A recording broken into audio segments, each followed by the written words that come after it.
Welcome back. In the last chapter, we saw basics of pointers. So I would encourage every student to look at basics of pointers a couple of times till you're completely familiar with it. In this chapter, we will look at use of pointers. One of the uses is pass by value and pass by reference. Let's look at it and understand it with a simple program. So let's look at this program, right? So this program, you have a function called swap. It takes two integer arguments and it does a swap of the two arguments. So main int a equal to 3, b equal to 7, right? These are the two values with which it's initialized. And then we are going to swap the two variables a and b, right? So after calling the swap function, we'll print the values of a and b.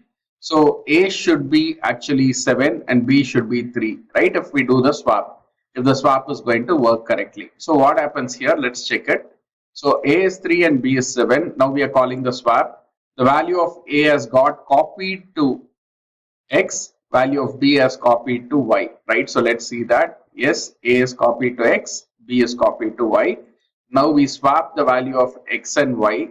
You see that a and b have not changed, right? X is now 7 and y is 3. It has swapped here, but main a and b have not changed.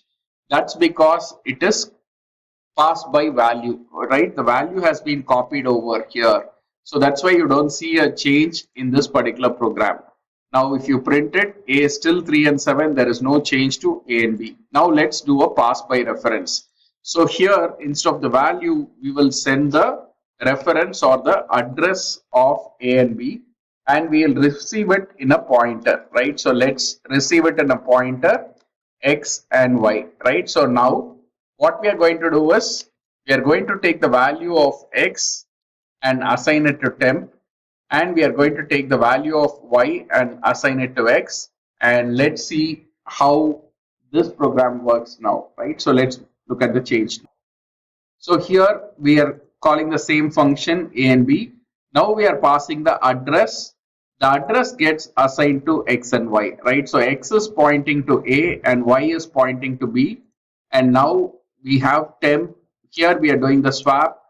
Once we do the swap, actually if you look at it, the value of a and b have now changed in the main, right? Because x is pointing to a, y is pointing to b, and we are making a change in this a and b directly, right? So now if you go back and print in the main program, it will actually make the change. You will see the change here. This is called pass by value and pass by reference. The second one that you saw is called the pass by reference because we are passing the address here. So this program was a demonstration of how to use pointers.